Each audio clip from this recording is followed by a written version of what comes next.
तो भाई फाइनली हम शोरूम पे पहुंच चुके हैं। बस करीब 1 मिनट का ही रास्ता रह गया है। भाई अब भी कुछ गाड़ी हमसे पहले आ चुकी हैं। हम सबसे अभी तो एम्प्लॉय नहीं आए, हम इतनी जल्दी आ गए, फिर भी कुछ गाड़ी हमसे पहले आ गई क्योंकि रश बहुत ज़्यादा रहता है इसमें। भाई अब मैं बात करूँ इसकी सर्विस कॉस्ट की, तो सर्विस कॉस्ट इसकी अराउंड 8,500 के आसपास आई थी अभी। नमस्कार दोस्तों, ये Tata Nexon 2019 model diesel variant. तो मैंने पहले भी इसके बारे में वीडियो बना रखी है, तो आज मैं आपको इसकी सर्विस के बारे में बताऊंगा। सर्विस मेंटेनेंस वगैरह कॉस्ट कितनी है, ज़्यादा है कम है। बहुत लोग बोलते हैं इसकी मेंटेनेंस बहुत ज़्यादा है और कुछ लोग बोलते हैं कि टाटा का मेंटेनेंस बिल्कुल कम है। तो आज इसकी सर्विस होनी है, मेजर सर्विस है इसकी। ये अराउंड 82,000 किलोमीटर के आसपास चल गई है। 82,003 किलोमीटर चल चुकी है। तो मैं आपको इसका रियल वो मेंटेनेंस बताऊंगा कि कितनी कॉस्ट में इसकी सर्विस हुई थी और क्या क्या इसमें खर्चे आए थे एक्स्ट्रा, या कोई दिक्कत है इसमें। हाँ, छोटी छोटी परेशानी इसमें है अभी, तो वो सब चीज़ की इन्फॉर्मेशन मैं आपको दूंगा। जैसे कि इसमें इसका जो एसी है वो 2000 RPM पे जाके काम करता है। वो इसके बारे में मैंने वीडियो बनाई थी पहले। तो एक तो ये समस्या आ रही है इसमें। एक इसमें जो ये बूट ओपन का इधर बटन होता है, एक ये काम नहीं कर रहा था इसका, ये काम नहीं करता। कभी काम करता है, कभी काम नहीं करता। तो ऐसी छोटी छोटी सी परेशानी है, तो वो सब चीज़ मैं उनको बताऊंगा। फिर इसके देखते हैं कौन सा पार्ट चेंज होता है, नहीं होता है, या कोई वैसी टेक्निकल थोड़ी सी इशू है।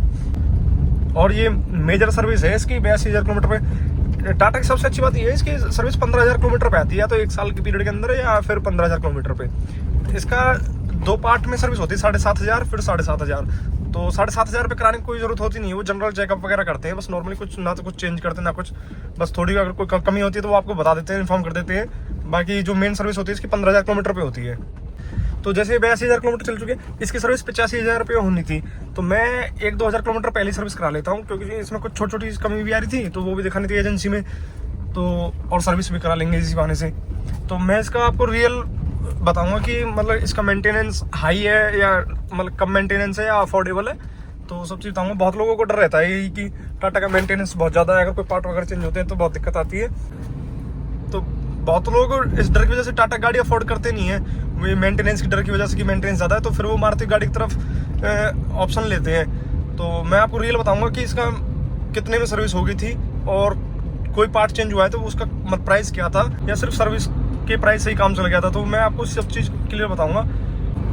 और इसमें एक और परेशानी आ रही थी इसके स्टीयरिंग में। ये 100 की स्पीड पे चलने के बाद इसका स्टीयरिंग वाइब्रेट होता है, तो वो भी मैं उनको बताऊंगा। और उसमें कुछ पार्ट चेंज होता है, या अलाइनमेंट या व्हील बैलेंसिंग की कोई इशू है, क्योंकि मुझे तो इसका अलाइनमेंट व्हील बैलेंसिंग की इशू लग रहा था, क्योंकि इसका टायर जो पंचर है वो साइड से पंचर है, 3-3 4 पंचर है, तो उसकी वजह से दिक्कत आ जाती है। ये चीज़ मुझे सुना था मैंने कहीं पे, और बाकी उनसे बात करेंगे। और अब मैं आपको एजेंसी में बताऊँगा इसका पूरा काम क्या क्या हुआ था। तो चलते हैं।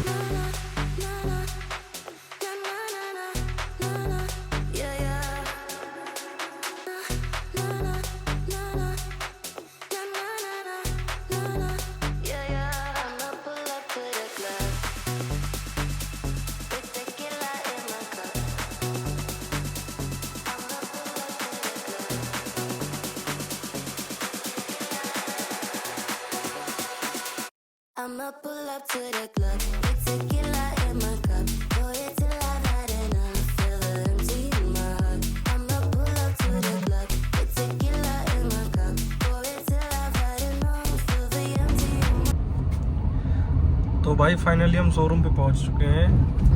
बस करीब 1 मिनट का ही रास्ता रह गया है।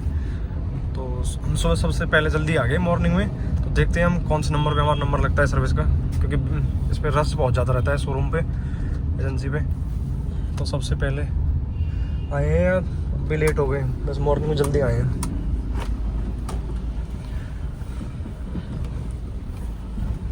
अपना नंबर लगवा लेते हैं भाई। अब भी कुछ गाड़ी हमसे पहले आ चुकी हैं। हम सबसे अभी तो एम्प्लॉय नहीं आए, हम इतनी जल्दी आ गए, फिर भी कुछ गाड़ी हमसे पहले आ गई, क्योंकि रश बहुत ज़्यादा रहता है इसमें। बाकी देखते हैं कितना टाइम लगेगा, मैं बताऊंगा आपको सब चीज़।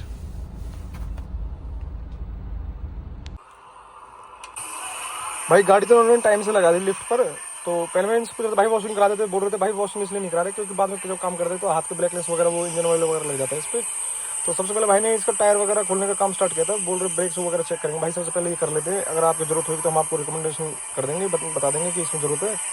और अगर आपको डलवाने हो तो बता देना। बाकी मतलब हर चीज़ की रिकमेंडेशन में डाल देते हैं पहले की ज़रूरत है नहीं है, और जो ये आप एसी फिल्टर ये रेत देख रहे हैं ना, ये एसी फिल्टर का रेत है। एसी फिल्टर इतना ज़्यादा रेत निकला था भाई। ये बोल भी रहे थे भाई कहाँ चलाता है गाड़ी। मैंने बोला भाई खेतों पर चलती है।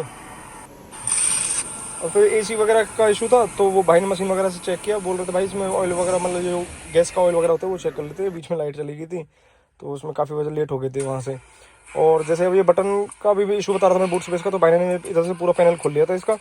तो पैनल में ये छोटा सा प्लास्टिक का कन था, तो ये प्लास्टिक का कन निकला था उसमें से ये वाला।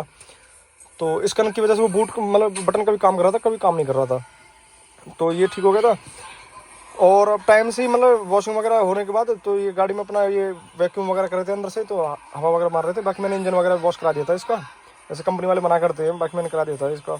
अभी अपना सफाई का पॉलिश वगैरह का काम चल रहा है। अब पॉलिश अगर हो जाएगी अब फिर अपना घर चलेंगे, फिर मैं आपको बताऊँगा इसका कितना मेंटेनेंस आया था। भाई अब मैं बात करूँ इसकी सर्विस कॉस्ट की, तो सर्विस कॉस्ट इसकी अराउंड 8,500 के आसपास आई थी अभी, जिसमें कि मैंने व्हील बैलेंसिंग और अलाइनमेंट नहीं करवाई क्योंकि अभी मुझे टायर चेंज कराने थे तो उसका कोई फ़ायदा नहीं था।